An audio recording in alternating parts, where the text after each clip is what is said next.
평소 외계인들이 등장하는 SF 영화나 드라마를 보면서 저는 고개가 갸우뚱해질 때가 있습니다. 특히 외계인들이 인간 앞에 처음 등장할 때 자신을 소개하는 장면에서 그런데요. 많은 영화, 드라마 속 외계인들은 참 재밌게도 자신들이 오리온자리 종족이다, 전갈자리 별에서 왔다, 뭐 이런 식으로 지구인들이 만든 별자리에 이름을 붙여서 스스로를 소개합니다. 그런데 사실 이건 굉장히 어색하죠. 오리온이 오리온으로 보이고 전갈자리가 전갈로 보이는 건 지구의 하늘 뿐이기 때문입니다. 정작 그 별에 살고 있는 외계인들은 지구에서 봤을 때 자신들의 고향이 무슨 모양의 별자리로 보이는지 알 길이 없겠죠. 흔히 하나의 별자리를 이루는 별들은 실제로도 다 비슷한 거리에 떨어져서 물리적으로도 가까이 모여있다고 생각합니다. 하지만 전혀 그렇지 않죠. 같은 별자리의 별들도 지구의 하늘에서 봤을 때에만 비슷하게 모여있을 뿐 실제로는 각각 완전히 다른 거리에 떨어진 경우가 많습니다. 겨울 밤하늘에서 누구나 쉽게 알아볼 수 있는 오리온 자리로 예를 들어볼까요? 지구의 밤하늘에서 오리온의 모든 별들이 다 같은 거리에 떨어져 있는 것처럼 보입니다. 하지만 실제 거리를 보면 오른쪽 겨드랑이의 주황빛 별 베텔기우스는 약 640광년, 반대쪽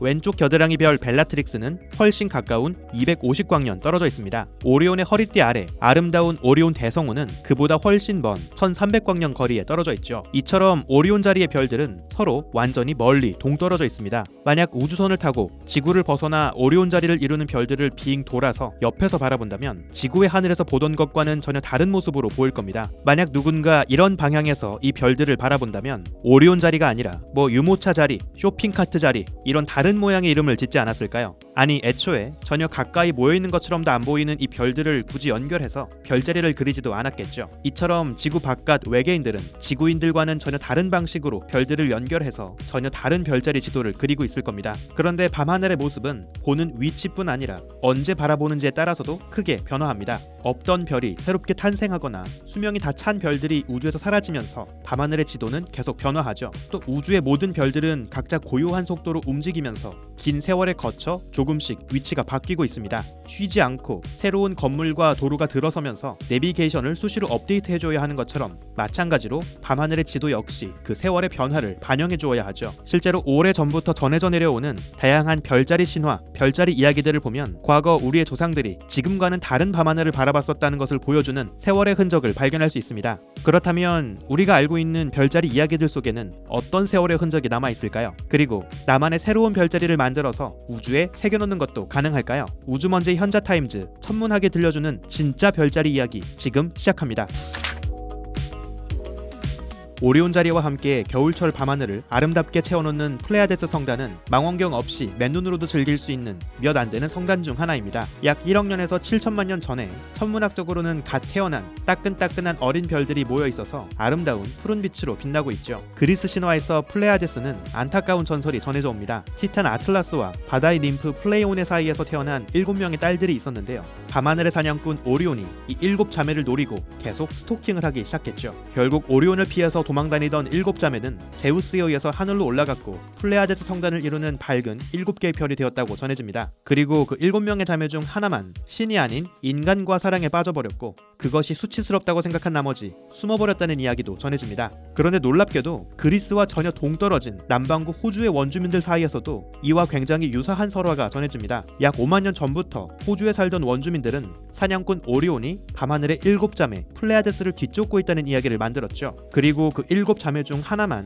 일찍 붙잡히거나 먼저 죽어버리면서 6개의 별만 남았다고 전해집니다. 이는 정말 놀라울 정도로 정확하게 그리스 신화와 일치하죠. 그런데 더 이상한 건 약 5만 년 전까지는 아직 유럽인과 호주 사이에 직접적인 문화적 교류가 없었다는 것이죠. 재밌게도 호주뿐 아니라 아프리카, 아시아 등 여러 문화권에서도 이 플레이아데스 성단을 바라보면서 원래 있던 멤버 중 하나가 사라졌다는 식의 공통된 이야기를 하고 있습니다. 실제로 맨눈으로 플레이아데스 성단을 바라보면 밝게 빛나는 별 6개를 뚜렷하게 구분할 수 있는데요. 그렇다면 대체 왜 옛날 사람들은 6개의 별만 알아볼 수 있는 이 성단을 바라보면서 굳이 7명으로 구성된 이야기를 상상했을까요? 그저 옛날 사람들의 상상력이 풍부했기 때문일까요?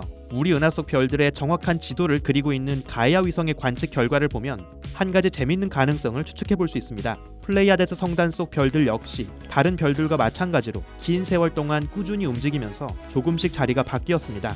21세기 오늘날의 밤하늘에서는 아틀라스와 플레이오네 이 두 별이 워낙 가깝게 붙어 있어서 평범한 사람 수준의 시력으론 두 별을 구분해서 보기가 쉽지 않습니다. 그냥 한 별로 뭉뚱그려져 보이죠. 그런데 지금으로부터 약 10만 년 전의 밤하늘은 지금과 달랐습니다. 과거에는 아틀라스와 플레이오네가 좀 더 멀리 떨어져 있었고 사람 눈으로도 충분히 구분해서 볼 수 있었죠. 약 10만 년 전 과거에는 이 성단 속에서 밝게 빛나는 7개의 별들을 뚜렷하게 구분할 수 있었던 겁니다. 이렇게 같은 지구를 살아가는 인류조차 어느 시점에 우주에 존재했고 언제 하늘을 바라봤는지에 따라서 조금씩 다른 모습의 밤하늘을 보고 있는 것이죠. 그렇다면 여러분도 직접 여러분들만의 별자리를 만들어 볼 수 있지 않을까요? 저 넓은 밤하늘 어딘가 한 구석에 내가 만든 별자리 하나쯤 올려봐도 괜찮지 않을까요? 2016년 세상을 떠났던 가수 데이비드 보위를 추모하면서 일부 팬들 사이에서는 그의 별자리를 추가하자는 이야기가 나온 적이 있는데요. 데이비드 보위는 스타맨, 스페이스 오디티, 지기 스타더스트 등 우주를 노래한 작품으로 사랑을 받았던 가수죠. 팬들은 1973년 발매되었던 보위의 앨범 알라딘 세인의 앨범 커버를 참고해서 번개 모양의 데이비드 보위 별자리를 만들었습니다. 봄철, 처녀자리의 밝은 별 스피카를 포함해서 기존의 다른 별자리에 있던 별들을 새롭게 연결해 거대한 번개 모양을 그렸죠. 물론 아쉽지만 단호했던 국제천문연맹은 기존의 88개의 별자리 말고는 새로운 별자리를 받을 수 없다는 입장을 분명히 했죠. 하지만 여러분들만의 새로운 별자리를 만들 수 있는 한 가지 묘수가 있습니다. 이미 맨눈으로 볼 수 있는 가시광으로 본 밤하늘에는 천문학자들이 딱 박아놓은 88개의 별자리로 채워져 있기 때문에 가시광이 아닌 다른 파장으로 본 밤하늘을 노려보는 것이죠. 실제로 2018년 천문학자들은 페르미 감마선 우주망원경의 10주년을 기념해서 재밌는 작업을 진행했습니다. 페르미 우주망원경은 감마선을 통해서 우리 눈으로 바라본 것과는 전혀 다른 모습의 우주를 바라봤습니다. 이 망원경은 2015년 하늘 전역에서 포착한 밝은 감마선 광원 3000개의 지도를 완성했죠. 천문학자들은 이 밝은 감마선 광원들을 연결해서 완전히 새로운 감마선 버전의 별자리 21개를 만들었습니다. 21세기 천문학자들이 감마선으로 본 밤하늘 속에서 만든 별자리에는 재밌는 것들이 많이 있는데요. 어린 왕자 자리,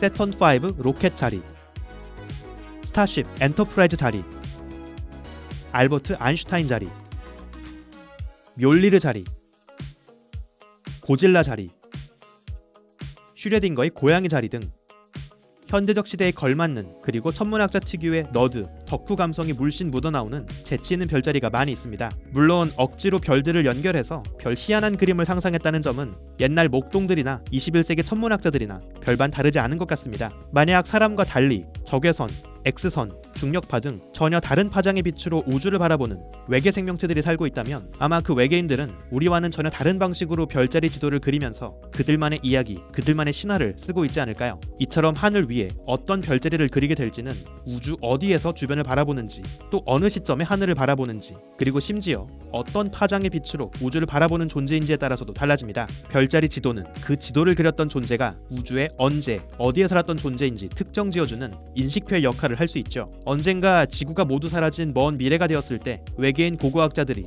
지구의 별자리 지도를 우연히 발견하게 된다면 그 외계인 고고학자들은 먼 옛날 지구란 행성이 우주 어디에 있었고 어느 시점에 지구인들이 우주에 나타나서 어떤 파장의 빛으로 우주를 바라보면서 그 찬란한 세월을 보냈을지를 추억해줄 수 있을 겁니다. 우주먼지의 현자타임즈 여기에서 마칩니다.